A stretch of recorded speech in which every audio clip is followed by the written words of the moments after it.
kushuhudia shughuli hii adhimu katika historia ya bunge letu tukufu. Katiba ya Jamhuri ya Muungano wa Tanzania inanitaka leo kuhutubia bunge la 12 la Jamhuri ya Muungano wa Tanzania kwa lengo la kuhitimisha shughuli za bunge hili ili kuwezesha kuanza kwa mchakato wa uchaguzi mkuu wa mwaka 2025. Mheshimiwa Spika, nashukuru sana kwa nafasi hii ya kulihutubia bunge ili niweze kutimiza wajibu wangu huu wa msingi wa kikatiba. Shukrani nyingi ni kwa uongozi wako shupavu, mahiri na wenye weledi mkubwa.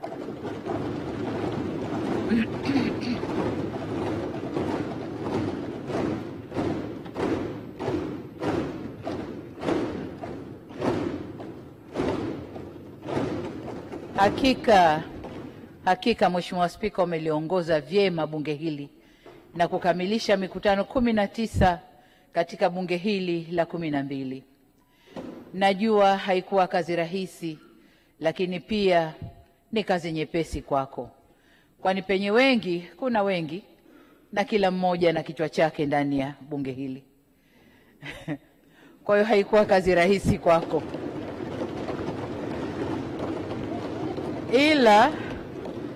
ila kwa uhodari mkubwa umeweza kufikisha mashua yetu bandarini kama wanavyofanya manahodha makini. Katika historia ya nchi yetu, wewe ni mwanamke wa pili kushika wadhifa huu wa juu kabisa katika mhimili huu wa kutunga sheria. Hakika hujatuangusha wanawake wenzio.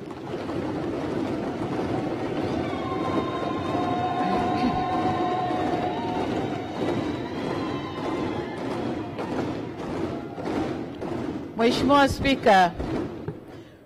Spika, uzoefu wako wa kitaifa na kimataifa umekuwa chachu inayohakikisha kazi hii inafanyika kwa viwango vya hali ya juu na hivyo kuendelea kulijengea heshima bunge letu.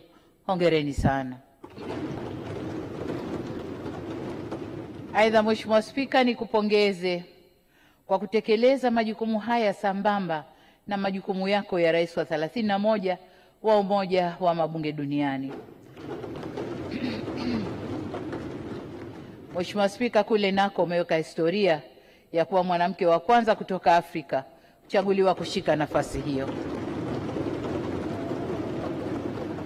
Tunakupongeza sana kwa kuitumikia ipasavyo nafasi hiyo. Mheshimiwa Spika, vilevile niwashukuru Naibu Spika Mheshimiwa Musa Azan Zungu pamoja na wenye viti wote wa bunge kwa kutekeleza majukumu yao kwa uzalendo na kwa weledi. Asanteni sana. Hali kadhalika nitoe shukrani na pongezi zangu za dhati kwenu nyinyi waheshimiwa wabunge kwa kazi kubwa na nzuri mlioifanya. Mmetimiza ipasavyo wajibu wenu wa kuwawakilisha wananchi, kutunga sheria na kusimamia serikali. Bunge hili limekuwa na mchango mkubwa katika kuleta maendeleo na ustawi wa wananchi. Na bila shaka ninyi wawakilishi wa wananchi mmeielewa vyema dhana ya maendeleo ya watu, kwamba hatua na jitihada zote za serikali hazina budi kuelekezwa kwenye kuboresha maisha ya kila Mtanzania. Hili limesaidia kujijengea nyinyi wenyewe wabunge heshima kubwa, lakini pia heshima ya bunge letu kwa wananchi wetu.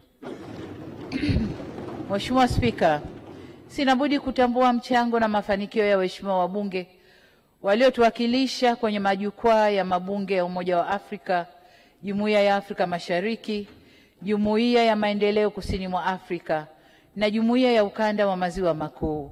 Kipekee nimpongeze Dr. Deo Mwepinga kwa kuchaguliwa kuwa katibu mkuu wa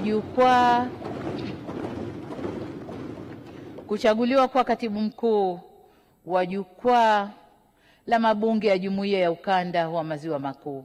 Ni wazi kuwa mmeitendea haki demokrasia ya Tanzania na kuliletea heshima kubwa bunge letu. Mheshimiwa Spika, vilevile nitumie fursa hii kulishukuru tena bunge hili kwa tuzo mlionipatia kwa kutambua na kuthamini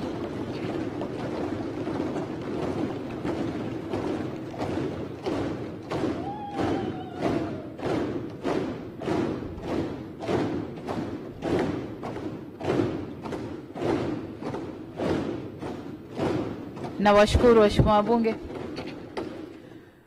kwa kutambua na kuthamini mchango wangu katika maendeleo na ustawi wa nchi yetu.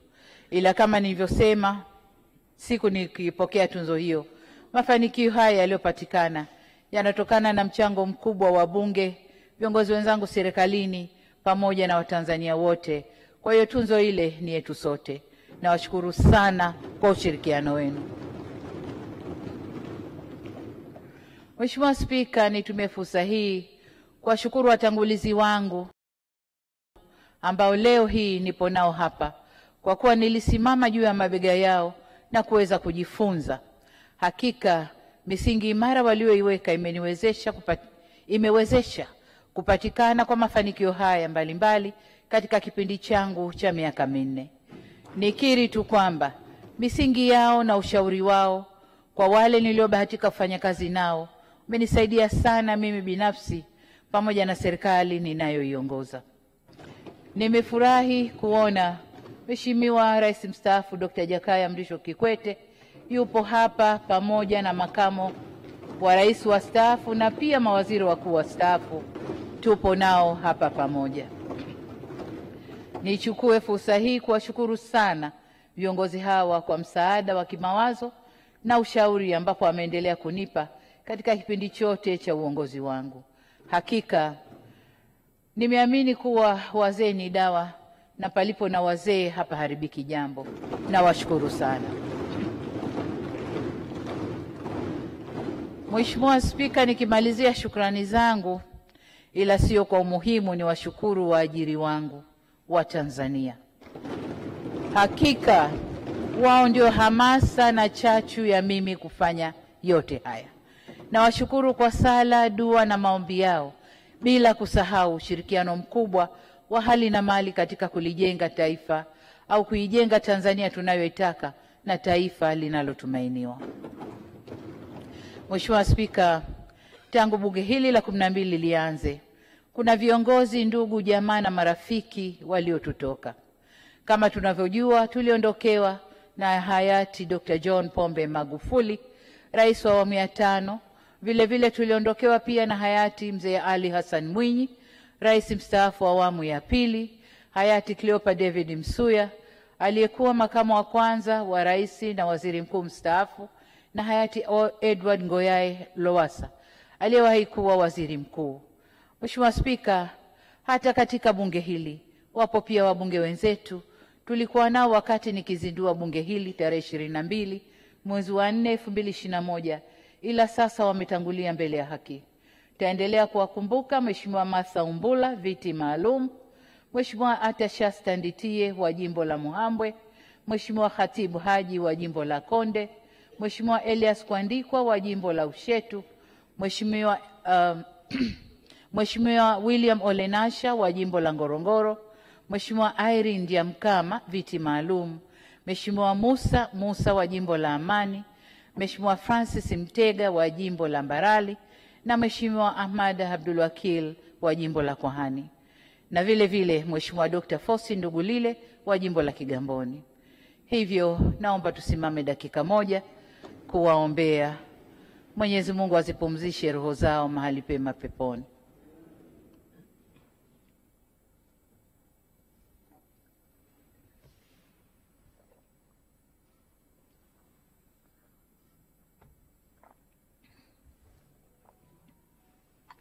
Amin.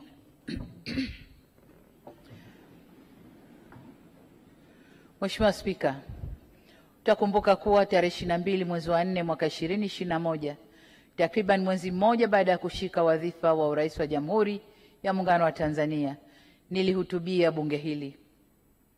Nilieleza mtazamo wangu kuhusu nchi yetu na kutaja vipaumbele vya serikali ya awamu ya 6. Vile vile vipaumbele vilivyobainishwa na ilani ya uchaguzi ya Chama cha Mapinduzi ya mwaka 2020-2025. Niliahidi kudumisha mema ya awamu zilizopita, kuendeleza mema yaliyopo na kuleta mema mapya. Niliahidi pia kufanya mabadiliko pale itakapobidi kwa lengo la kuongeza ufanisi na tija. Kama ilivyo ada, Mheshimiwa Spika, tunapohitimisha shughuli za Bunge, naomba kutumia fursa hii sasa kutoa mrejesho wa utekelezaji wa majukumu ya serikali na yale ambayo tuliahidi kufanya. Napenda kusema maendeleo ni hatua, na tumesikia kutoka kwa mawaziri mbalimbali pamoja na wabunge kazi iliyofanywa na serikali. Lakini kwa kuwa mimi ndiye niliyetoa ahadi mbele ya bunge hili, ninawajibika kutoa mrejesho hapa bungeni. Ninafurahi kusema kwa kipindi hiki kimekuwa ni cha kufanya mageuzi makubwa, kuongeza tija kwenye shughuli za kiuchumi na kujenga msingi imara wa ukuaji endelevu wa kiuchumi wenye kasi zaidi na unaowainua watu kiuchumi. Vile vile kimekuwa ni kipindi cha kuimarisha ustahimilivu wa jamii, kukuza ustawi wa wananchi na kuwawezesha kujiletea maendeleo.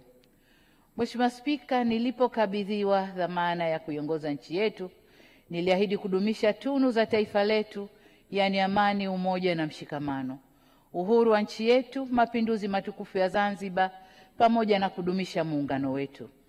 Kama ilivyokuwa kwa serikali za awamu zilizopita, tumeshuhudia nchi yetu ikiendelea kujivunia tunu hizo na kuziimarisha.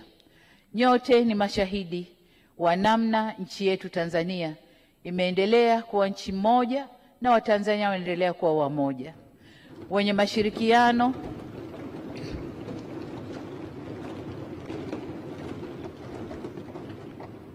Watanzania wameendelea kuwa wamoja, wenye mashirikiano licha ya kuwa na tofauti zao za kidini, mila na desturi, itikadi za kisiasa na hata ushabiki wa michezo Simba na Yanga.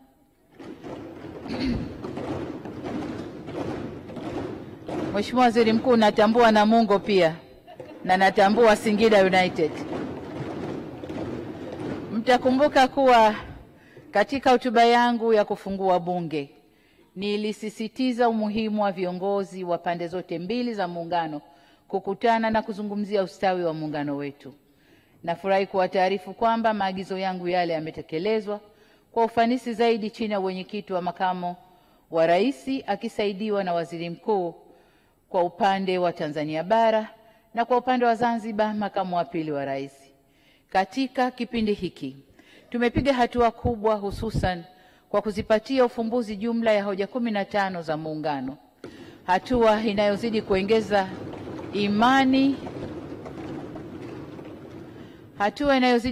imani ya Watanzania kwa serikali. Pamoja na hayo, ni waasa wa Tanzania wenzangu tuendelee kushikamana na kuwa makini na vitisho vyovyote dhidi ya muungano wetu, na niwasihi kuendeleza umoja, utulivu, amani, vitu ambavyo ni sifa njema kwa nchi yetu. Mheshimiwa Spika, nchi yetu iko salama, mipaka yetu iko salama na imara kwa sababu Jeshi la Ulinzi la Wananchi wa Tanzania limeendelea kutimiza ipasavyo jukumu lake la kulinda uhuru na mipaka ya nchi yetu. Jeshi letu la Ulinzi la Wananchi wa Tanzania lilitimiza miaka 60 tangu kuanzishwa kwake. Katika kipindi hiki tumewekeza sana katika kuliimarisha kwa vifaa, zana za kisasa na mafunzo.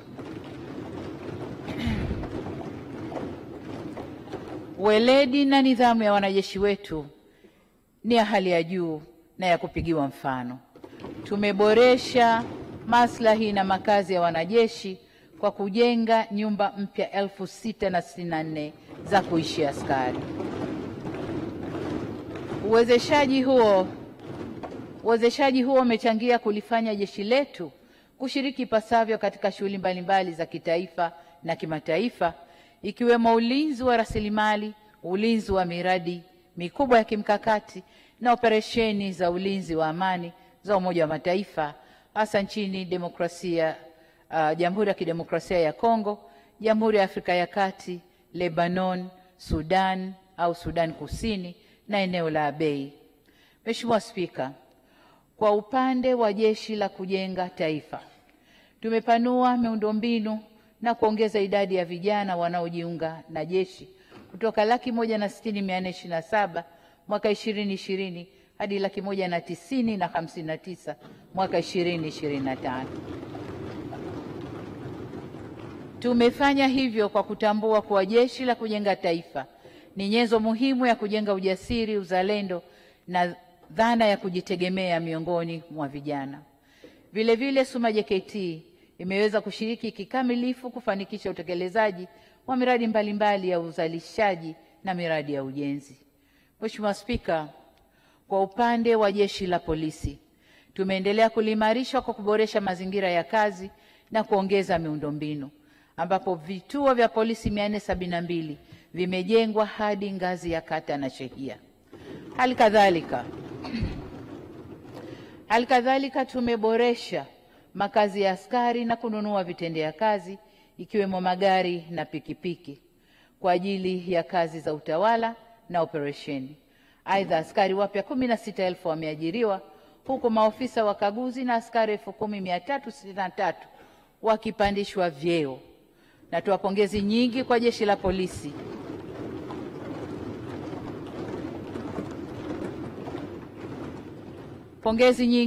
la Polisi kwa kazi kubwa na nzuri wanayoifanya. Hatuna budi kutambua kwamba uhalifu unaozuiliwa kwa jitihada za Jeshi la Polisi ni mkubwa kuliko unaofanyika.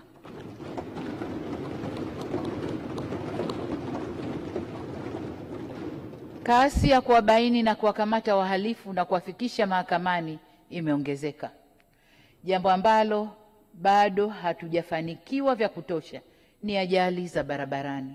Lazima nazo tuendelee kuzitafutia mwarobaini wake.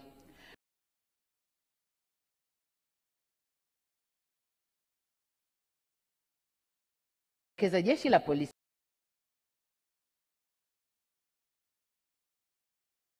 jitihada katika kukomesha matukio ya watu kupotea.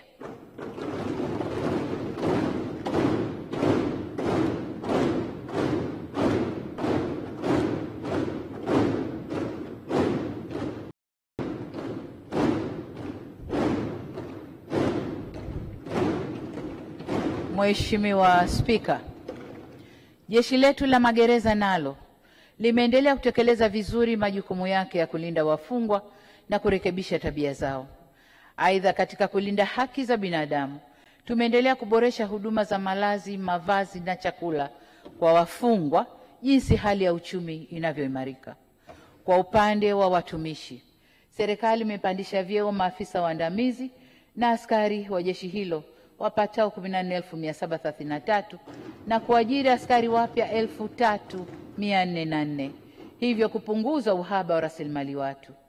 Vile vile tumewapa vitendea kazi kiwemo magari kwa ajili ya kuimarisha utendaji kazi na magereza mapya 8 pamoja na hospitali kuu ya kanda ya Jeshi la Magereza hapa Dodoma yanaendelea kujengwa. Serikali imewezesha jumla magereza 66 kuanza kutumia mfumo wa tehama wa mahakama mtandao ambao unarahisisha usikilizaji wa kesi bila wafungwa kusafirishwa hadi mahakamani. Mheshimiwa Spika, ili kuongeza uwezo wa Jeshi la Zimamoto na uokoaji kufikia maeneo ya dharura kwa wakati, serikali imewezesha ujenzi wa vituo vipya vya zimamoto 3 vilivyokamilika na 8 vinaendelea na ujenzi. Vile vile vituo vya zamani vimefanyiwa ukarabati na kununua magari 12 ya kuzima moto yakiwemo magari 2 yenye ngazi kwa ajili ya kufikia majengo marefu na boti 2 za uokoaji katika bahari na Ziwa Victoria. Mheshimiwa Spika, kwa upande wa idara ya uhamiaji, zaidi ya maafisa wakaguzi na askari 3,115 wamepandishwa vyeo na askari wapya 2,251 wameajiriwa.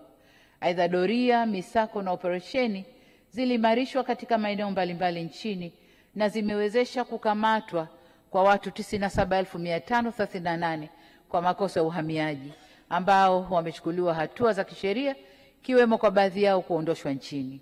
Vile vile tunaendelea na ujenzi wa chuo cha mafunzo cha uhamiaji cha Rafael Kubaga kilichopo Boma Kichakamiba, wilaya ya Mkinga, mkoani Tanga. Mheshimiwa Spika, serikali pia imeimarisha mapambano dhidi ya dawa za kulevya kwa kupunguza uingizaji, uzalishaji na usambazaji wa dawa za kulevya kwa kubaini na kudhoofisha mitandao ya wafanyabiashara wa dawa za kulevya. Katika kipindi hiki tulikamata jumla ya kilogramu milioni 4,997,511 za dawa za kulevya zikihusisha watuhumiwa 25,715.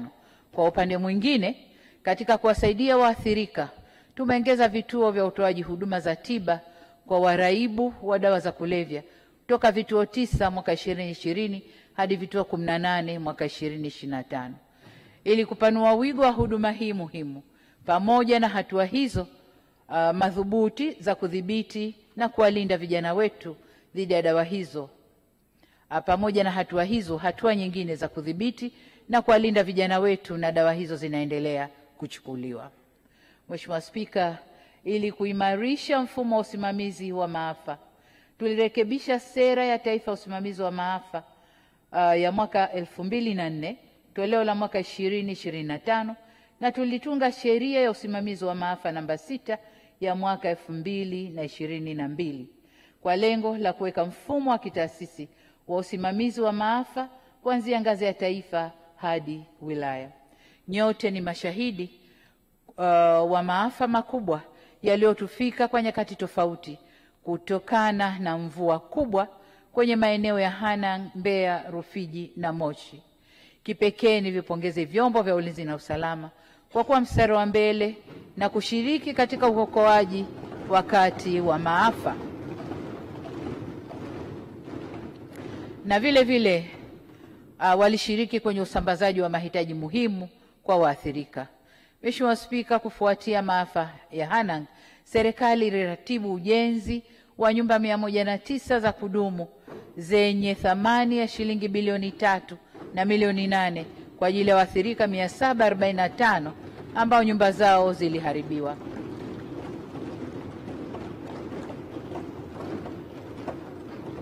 Pia nitambue mchango wa taasisi za kiraia, wafanyabiashara na wananchi waliojitolea na kushiriki kikamilifu katika mazoezi ya uokoaji kama tulivyoona kwenye ajali ya ndege ya Bukoba, maporomoko ya Hanang' na kuanguka kwa jengo la Kariakoo.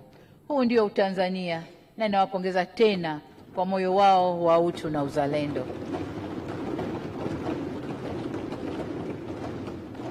Mheshimiwa Spika, nilipoingia madarakani niliona haja ya kuhakikisha tunaendelea kujenga taifa lenye maelewano na maridhiano ili tuweze kwenda pamoja katika mwelekeo wa maendeleo.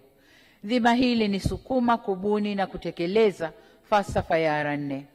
Tukiongozwa na falsafa hiyo ili tuelekeza kwenye mageuzi, maridhiano, ustahamilivu na kujenga upya, na tuliweza kuwaleta wadau wa kisiasa na wengineo pamoja na kufanya maamuzi na maboresho mbalimbali yaliyojumuisha na kushirikisha wadau wote. Serikali iliunda tume ya maridhiano iliyofanya kazi nzuri na ilikuja na mapendekezo ya aina mbili, yale ambayo ni ya muda mrefu kama mabadiliko ya katiba na yale ya muda mfupi ambayo yalihusu masuala ya uhuru wa vyombo vya habari na masuala ya vyama vya siasa kufanya shughuli zao. Mheshimiwa Spika, katika kutekeleza mapendekezo ya tume, serikali iliondoa mara moja zuio la mikutano ya hadhara kwa vyama vya siasa, na wote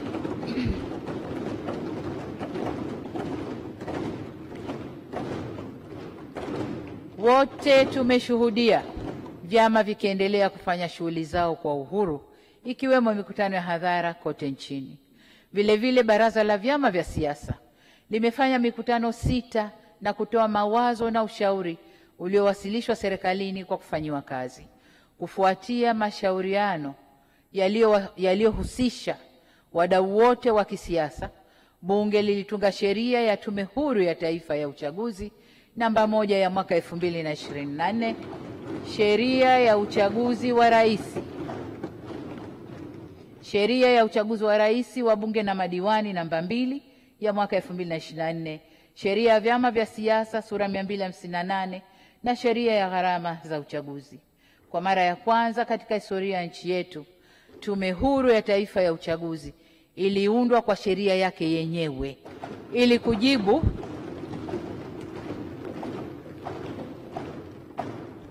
Tulifanya hivyo ili kujibu rai ya muda mrefu ya wadau wa kisiasa nchini. Miongoni mwa maboresho kwenye sheria ya uchaguzi yalikuwa ni kuongeza takwa la kila mgombea kupigiwa kura hata akiwa mgombea pekee. Hatua ambayo inafuta kilichojulikana kama mgombea kupita bila kupingwa. Vile vile, utungaji wa kanuni za uendeshaji wa uchaguzi ulifanyika na serikali imeendelea kuimarisha uendeshaji wa shughuli za vyama vya siasa nchini, ambao hadi Juni 2025 serikali imetoa ruzuku shilingi bilioni 87.87 kwa vyama vinavyostahili kupata ruzuku. Mheshimiwa Spika, katika hatua nyingine, asasi za kiraia nazo zimekuwa huru kufanya shughuli zao, ikiwa ni pamoja na kukutana na kuishawishi serikali, ambapo mapendekezo yao mengi yamepokelewa na kufanyiwa kazi. Kwa kuwa suala la katiba ni pendekezo la muda mrefu la Tume ya Maridhiano, kwa msingi huo, mchakato wa katiba mpya ni miongoni mwa ahadi ambazo zinaonekana katika ilani ya Chama cha Mapinduzi ya mwaka 2025-2030.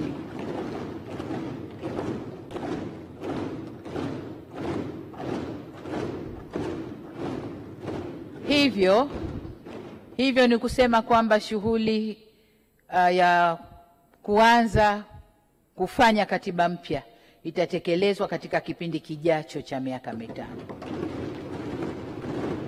Mheshimiwa Spika, kwa kutambua kuwa rushwa ni adui wa haki, na mlifurahi sana mlipomwona mkurugenzi mkuu wa kupambana na rushwa na hatani. Sasa kwa kuwa rushwa ni adui wa haki na ni kikwazo kwa maendeleo, serikali imeongeza nguvu kwenye mapambano dhidi ya rushwa. Jitihada hizo zimeiwezesha Tanzania kushika nafasi ya pili katika ukanda wa Afrika Mashariki na kushika nafasi ya 14 kwa nchi za Afrika kwenye mapambano dhidi ya rushwa.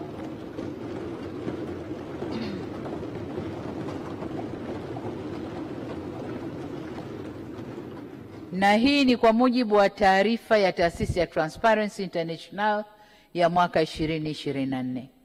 Katika kipindi hiki, tulidhibiti na kuokoa kiasi cha shilingi bilioni 211 milioni 900 na kuzirejesha serikalini kupitia operesheni mbalimbali za uchunguzi wa tuhuma za rushwa. Aidha, mali zenye thamani ya shilingi bilioni 35 milioni 688 zikijumuisha nyumba, viwanja na magari na fedha taslimu shilingi bilioni 1.17 zilitaifishwa. Na katika jitihada hizi, nitoe rai kwa Watanzania kuendelea kutoa ushirikiano katika mapambano dhidi ya rushwa. Mheshimiwa Spika, serikali imeendelea kutimiza ipasavyo wajibu wake kwa mhimili wa dola wa kutunga sheria. Katika kipindi cha uhai wa Bunge la 12, kulipitishwa miswada 60, maazimio 922 na vile vile serikali imetoa taarifa 15 kupitia kauli za mawaziri bungeni kwa ajili ya kutoa ufafanuzi wa masuala yenye maslahi mapana kwa taifa. Hakika mmefanya kazi kubwa, kwani michango na ushauri wa bunge hili umekuwa chachu kwa baadhi ya hatua tulizochukua au zilizochukuliwa kwenye mabadiliko ya kisera, kisheria na kiutendaji yaliyofanywa na serikali. Serikali iliongeza kiwango cha mfuko wa jimbo kutoka shilingi bilioni 11 kwa mwaka 2021-2022 hadi shilingi bilioni 15.9 kuanzia mwaka 2020-2023 hadi sasa, ili kurahisisha utendaji wenu majimboni na kuchochea maendeleo. Ni matumaini yangu kwamba fedha hizi mlizitumia vyema katika kuwaletea wananchi maendeleo.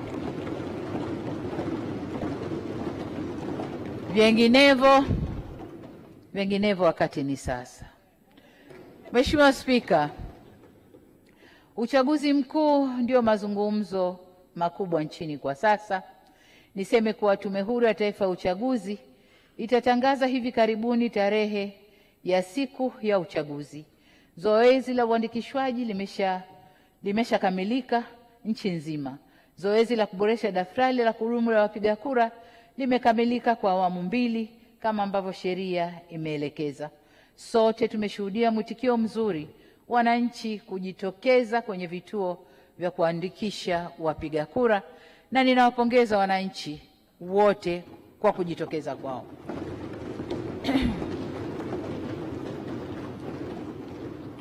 Tunatarajia kwamba tume itatutangazia pia idadi ya wapiga kura. Mheshimiwa Spika, waheshimiwa wajumbe, mtakubaliana nami kwa uhuru wa habari na uhuru wa watu kutoa maoni yao umeongezeka. Majukwaa ya kutolea habari nayo yameongezeka tofauti na hapo awali. Sasa hivi kutokana na kukua kwa matumizi ya mtandao na kuongezeka kwa majukwaa ya kidigitali, habari nyingi zinapatikana kiganjani. Serikali imetoa leseni kwa magazeti na majarida 356, vituo vya redio 247, vituo vya televisheni 68, redio na televisheni za mtandaoni 325 na blogs 72. Tuna magazeti ya kila siku na kamwe serikali haijafanya uhakiki wa habari kabla hazijachapishwa au kuandikwa. Tunafanya hivi tukiamini kwamba waandaaji wa maudhui haya ni watu wenye weledi wa kutosha na kwamba tunafanya ustawi wa demokrasia yetu demokrasia yetu hutegemea sana uhuru wa vyombo vya habari. Tunathamini na kutambua mchango mkubwa wa vyombo vya habari katika kuelimisha jamii, kupambana na maovu pamoja na kuhimiza uwajibikaji. Katika kulinda na kutambua michango ya waandishi wa habari kwa jamii, tulifanya marekebisho ya sheria ya huduma za habari ya mwaka 2016 na kanuni zake. Pia tuliandaa tuzo za Samia Kalama Awards kutambua waandishi wa habari za maendeleo Tanzania.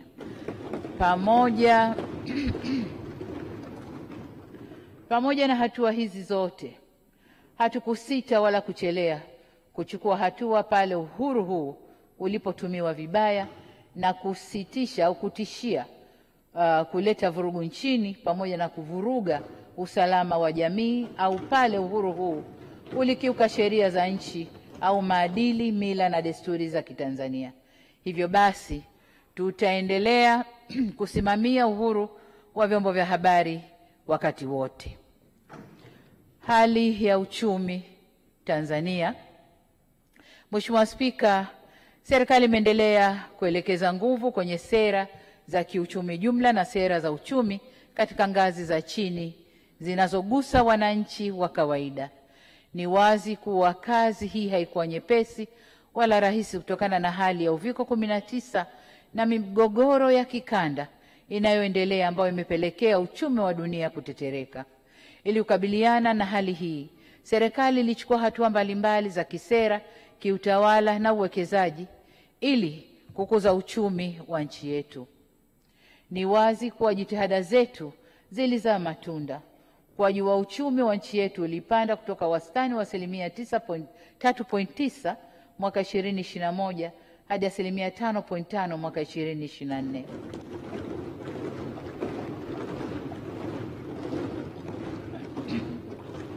Ukuaji huu uko juu ya wastani wa ukuaji wa bara la Afrika ambao ni 4% kwa mwaka 2024. Aidha, wakati uchumi wa dunia unatarajiwa kukua kwa wastani wa 2.3 mwaka 2025, Shirika la Fedha Duniani linakadiria kuwa kasi ya ukuaji wa uchumi wa Tanzania mwaka huu 2025 utafikia 6%. Pato ghafi la Tanzania la taifa limeongezeka kutoka shilingi trilioni 156.4 mwaka 2021 hadi kufikia shilingi trilioni 205.84 mwaka 2024. Hivyo basi pato la wastani la Mtanzania nalo limeongezeka kutoka shilingi bilioni 2,367,411 mwaka 2020 hadi shilingi milioni 2,938,634 mwaka 2024. Pia shilingi yetu imeendelea kuimarika.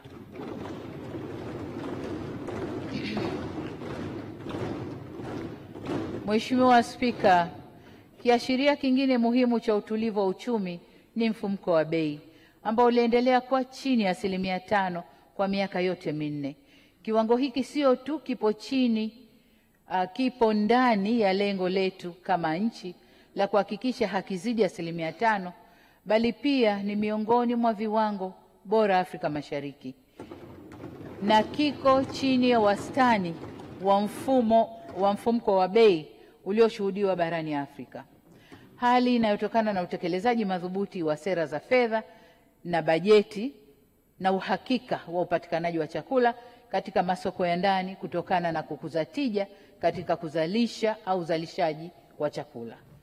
Mheshimiwa Spika, mauzo yetu ya bidhaa nje ya nchi yameongezeka kutoka dola za Marekani bilioni 6.39 mwaka 2021 hadi kufikia dola za Marekani bilioni 8.7 mwaka 2024, na kutunisha akiba yetu ya fedha za kigeni ambapo hadi mwezi Aprili 2025 tulikuwa na akiba ya dola za Marekani bilioni 5.6 inayotosheleza kuagiza bidhaa na huduma kwa miezi 4.5 kama ilivyo lengo la Jumuiya ya Afrika Mashariki. Aidha, kufuatia marekebisho ya sheria ya madini sura ya 123, Benki Kuu ya Tanzania iliweza kununua na kuwa na akiba ya kilo za dhahabu 3,424 zilizonunuliwa kwa gharama ya shilingi bilioni 702.3, na ununuzi unaendelea ili kuimarisha zaidi kiwango cha akiba tulicho nacho. Mheshimiwa Spika, kuhusu suala la makusanyo ya kodi, nilielezea Bunge kwamba ningependa kuona wafanyabiashara, wawekezaji na wananchi wanaelimishwa na kutambua kwamba kodi ndio msingi wa maendeleo ya nchi na hivyo wawezeshwe kulipa kodi bila kutumia mabavu. Katika kufikia azma hii, serikali imeimarisha mifumo ya kielektroniki ya ukusanyaji mapato, udhibiti wa mianya ya kupoteza mapato, kuanzisha jukwaa la kodi na uwekezaji na kuijengea uwezo Mamlaka ya Mapato Tanzania na mamlaka nyingine za ukusanyaji mapato ya serikali. Jitihada hizo zimeongeza ukusanyaji wa mapato ya ndani kwa mwezi kutoka shilingi trilioni 1.51 mwezi Novemba 2020 hadi shilingi trilioni 3.09 mwezi Machi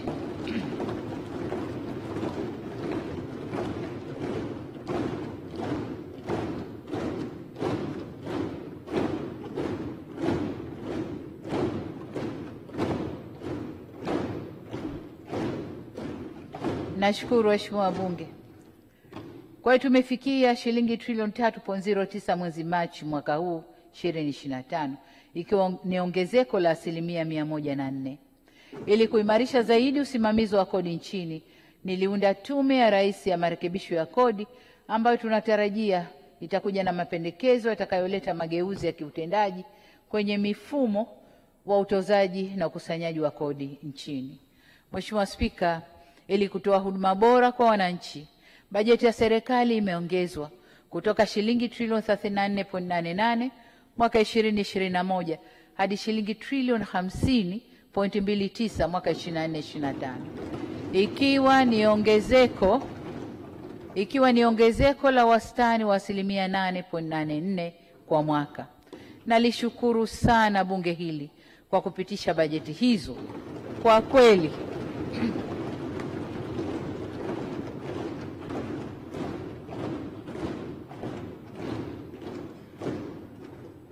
Kwa kweli bajeti zilizokuwa zikipitishwa na Bunge hili zimekuwa kichocheo kikubwa cha maendeleo kwa kuboresha huduma za kijamii na kuwezesha utekelezaji wa miradi mbalimbali ya kimkakati.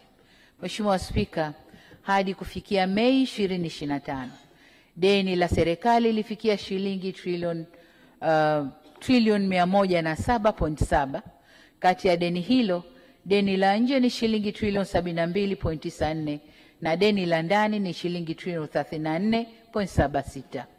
Kuongezeka kwa deni la serikali kumetokana na sababu mbalimbali. Mojawapo ni kupokelewa kwa fedha za mikopo mipya na ya zamani ambayo mikataba yake iliingiwa tangu serikali za awamu ya nyuma kwa ajili ya utekelezaji wa miradi ya maendeleo. Ni vyema tukafahamu kuwa mkopo unaweza kusainiwa leo, lakini fedha husika zikaanza kupokelewa baada ya maandalizi ya mradi kukamilika na mradi kuanza. Hivyo ili liwe deni au mkopo huo uingie kwenye deni la serikali, ni lazima serikali iwe imepokea fedha hizo, huduma au vifaa tulivyokubaliana.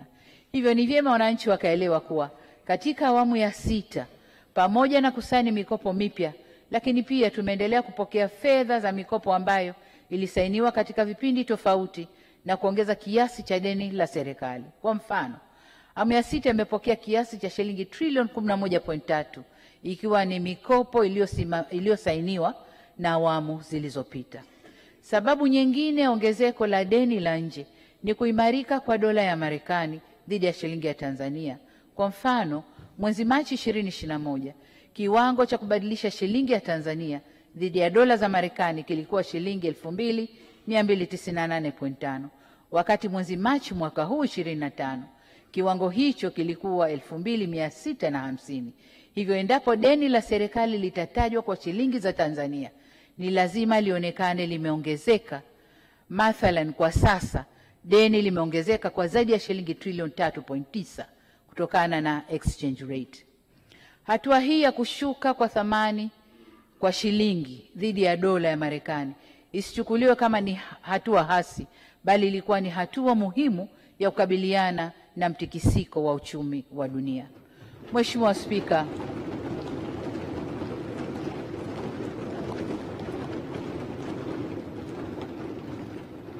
Spika, kuhusu mwenendo wa ulipaji wa deni la serikali, napenda kutaarifu kuwa malipo ya deni la serikali yamekuwa yakiongezeka kutoka shilingi trilioni 8.22 mwaka wa fedha 2021 hadi kufikia makadirio ya shilingi trilioni 14.20 kwa mwaka 2025-2026. Ongezeko hili ni kutokana na kuiva kwa mikopo ya muda mrefu na mikopo yenye masharti ya kibiashara iliyokopwa katika awamu zilizopita kwa ajili ya miradi ya maendeleo. Aidha, kuongezeka kwa malipo ya deni hasa la nje kumesababishwa pia na mabadiliko ya mara kwa mara ya riba katika masoko ya fedha ya kimataifa kutokana na sababu mbalimbali zikiwemo athari za uviko 19 na uamuzi wa hazina ya Marekani kubadilisha viwango vya riba vya dhamana za serikali ya nchi hiyo. Mabadiliko hayo yalisababisha baadhi ya nchi zinazoendelea hasa Afrika kushindwa kulipa madeni kwa wakati. Mheshimiwa Spika, ongezeko la deni la ndani limechangiwa na mikopo kugharamia miradi maendeleo na kulipa madeni ya ndani yaliyoiva kwa uwekezaji wa dhamana za serikali kwa utaratibu wa kulipia mtaji wa dhamana za serikali zilizoiva. Aidha, tulifanya maamuzi ya kutambua madeni mengine ya mifuko ya hifadhi ya jamii kwa serikali kupitia hati fungani maalumu isiyo taslimu yenye thamani ya shilingi trilioni 2.67. Kati ya kiasi hicho, shilingi trilioni 2.18 madeni ya PSSSF ya waliokuwa wafanyakazi wa serikali kabla ya 1999 maarufu kama pre-99. Shilingi bilioni 400.71 ni madeni ya NSSF ya muda mrefu na shilingi bilioni 63.52 ni madeni ya kampuni ya ubia ya mifuko ya pensheni yani PPP, Pension Property Limited. Kampuni hii ilifadhili miradi ya serikali kwa kutoa mikopo kwa vipindi tofauti kwa ajili ya kugharamia utekelezaji wa miradi ya serikali ambao ni ujenzi wa ukumbi wa bunge hili letu Dodoma, na ujenzi wa chuo cha sayansi ya teknolojia cha Nelson Mandela Arusha. Madeni haya hayakuwahi kuwa sehemu ya deni la serikali. Kiasi cha shilingi trilioni 2.2 kilichobaki kinatarajiwa kuanza kutambuliwa ndani ya miaka mitatu ijayo, kwa kuanza na mwaka 2025-2026 ambapo deni la kabla ya mwaka 1999 kiasi cha shilingi bilioni 630 litatambuliwa na deni la NHIF kiasi cha shilingi bilioni 180 zilizotumika kujenga hospitali ya Benjamin Mkapa Dodoma.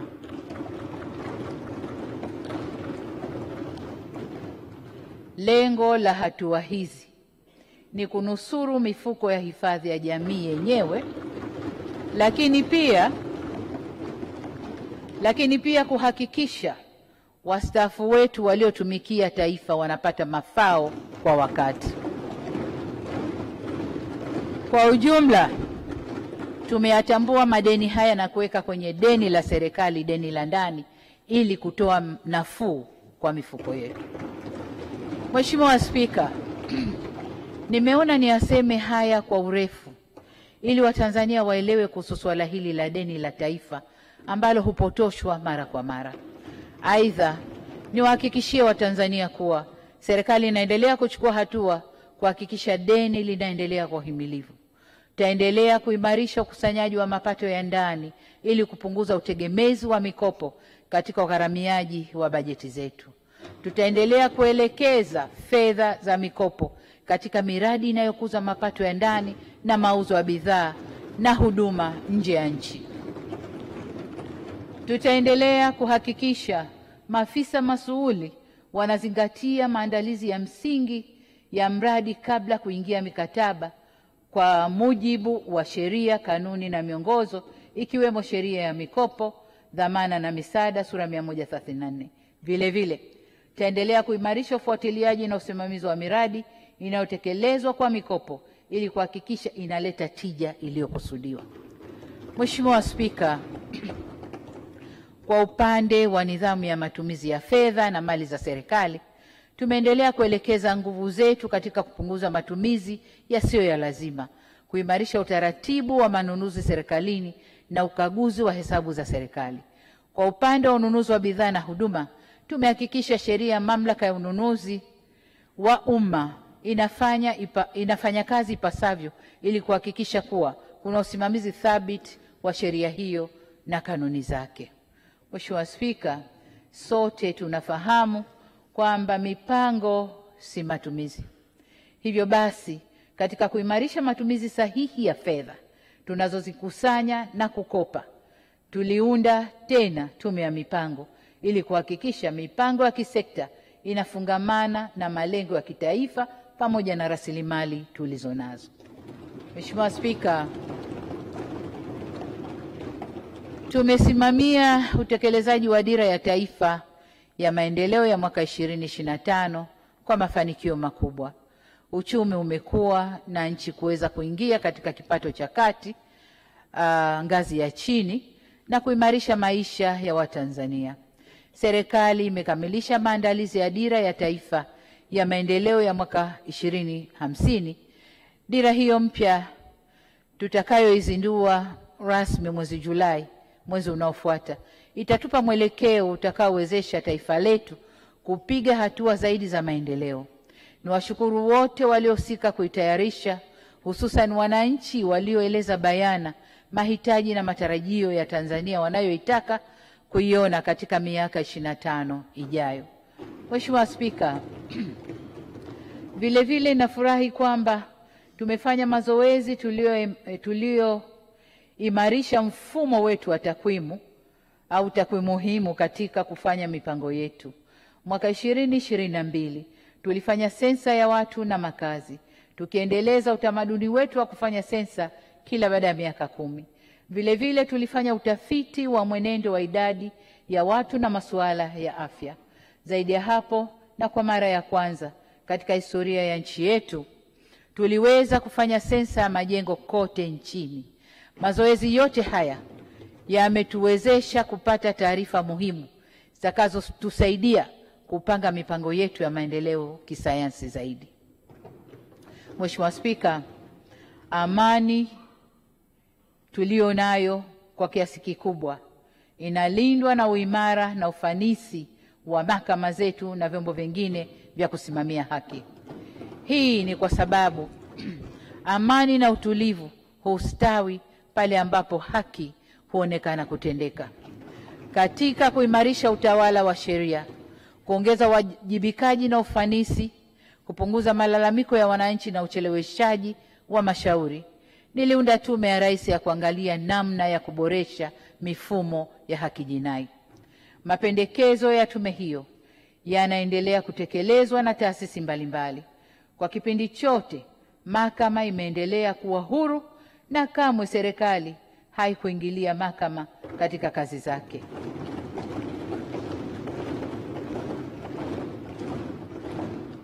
Ili kuboresha utendaji na ufanisi wa mahakama, tumeongeza bajeti ya mahakama kutoka shilingi bilioni 166.2 mwaka 2021 mpaka kufikia shilingi bilioni 321 kwa mwaka 25-26, sawa na ongezeko la 93%.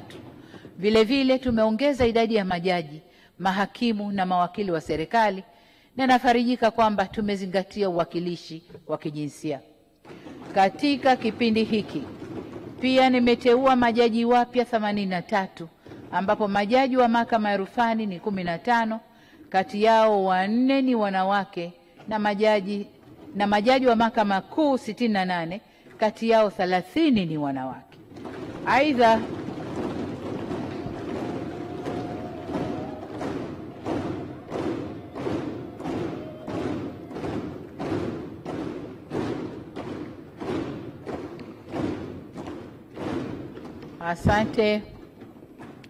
Aidha, tuliwezesha ajira mpya ya mahakimu na watumishi wengine jumla 1153.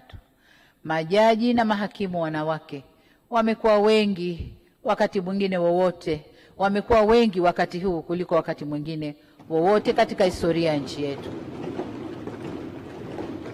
Hatua hizi zimewezesha mahakama kufanya kazi zake kwa ufanisi mkubwa, pamoja na kuhakikisha mifumo ya tehama katika utoaji wa huduma za kisheria inasomana na mifumo ya NIDA, TAKUKURU, Wizara ya Maendeleo ya Jamii, Jinsia, Wanawake na Makundi Maalumu, Jeshi la Polisi Tanzania na taasisi nyingine za sheria. Aidha, serikali imeendelea kutekeleza mpango wa kutenganisha shughuli za mashtaka na upelelezi kwa kuendelea kuongeza idadi ya mawakili wa serikali na kuongeza ofisi za mashtaka za wilaya kutoka 50 hadi 108 ili kusogeza huduma za kisheria karibu na wananchi. Mheshimiwa Spika, katika kuimarisha mifumo ya utoaji haki, mafanikio mbalimbali yamepatikana, yakiwemo kukamilika kwa ujenzi wa jengo la makao makuu ya mahakama sambamba na nyumba za kuishi majaji zilizopo eneo la Iyumbu, Dodoma. Ujenzi wa majengo ya mahakama za wilaya 3 na mahakama za mwanzo 26 katika maeneo mbalimbali nchini. Ujenzi wa vituo 6 jumuishi vya utoaji wa haki katika maeneo ya Dodoma, Morogoro, Mwanza, Arusha, Kinondoni na Temeke. Vile vile kumekuwa na ujenzi wa vituo 9 jumuishi vya utoaji haki katika mikoa ya Katavi, Songea, Songwe, Njombe, Simiyu, Lindi, Singida, Pemba na Geita. Nako ujenzi unaendelea. Miradi hii imewezesha kusogeza huduma za mahakama karibu na wananchi. Mheshimiwa Spika, katika kuimarisha upatikanaji haki kwa watu wote, serikali imetekeleza kampeni ya msaada wa kisheria ya Mama Samia, yani Mama Samia Legal Aid Campaign.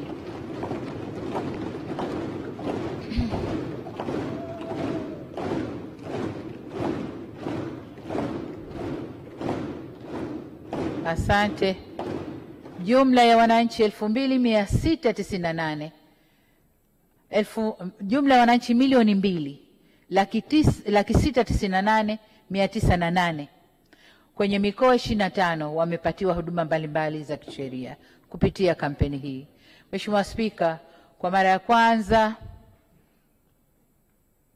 katika historia ya nchi yetu, serikali imekamilisha kwa mara ya pili katika historia ya nchi yetu serikali imekamilisha urekebu wa sheria kuu 446 za nchi na kuandaa toleo la sheria zilizofanywa urekebu la mwaka 2023. Hatua hii inawarahisishia watumiaji wa sheria zetu kufanya rejea ya sheria mbalimbali, hususan wakati wa utoaji wa haki.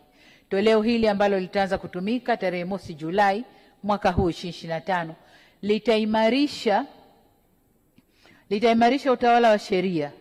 Aidha, hadi sasa sheria 13 kati ya 446 zimetafsiriwa kwa lugha ya Kiswahili, hatua ambayo itaenda kuimarisha uelewa wa sheria miongoni mwa Watanzania. Mheshimiwa Spika, kwenye hotuba yangu ya kufungua bunge la 12 niliahidi kuifungua nchi kiuwekezaji ili kukuza uchumi, kuzalisha ajira, kuongeza mapato na kupunguza kiwango cha umaskini kitaifa na kwa mtu mmoja mmoja. Tunaendelea kutekeleza mpango wa kuboresha mazingira ya biashara na uwekezaji nchini, na katika utekelezaji huu tulipitia na kurekebisha sheria na kanuni 66 pamoja na kufuta au kupunguza tozo, ada na faini mbalimbali zipatazo 383. Kituo cha uwekezaji TIC kimeweza kusajili jumla ya miradi ya uwekezaji 2175 iliyopo kwenye sekta mbalimbali za uzalishaji na huduma. Miradi hiyo ina jumla ya thamani ya dola za Kimarekani bilioni 25.53 na inatarajia kuzalisha jumla ya ajira 650,674 za moja kwa moja na ajira nyinginezo. Mheshimiwa Spika, jitihada za kuhamasisha uwekezaji katika maeneo maalum ya kiuchumi yani SEZ pia zimevutia jumla ya miradi 45 yenye thamani ya dola za Marekani bilioni 1.17 iliyopatiwa leseni za EPZ na SEZ. Miradi hii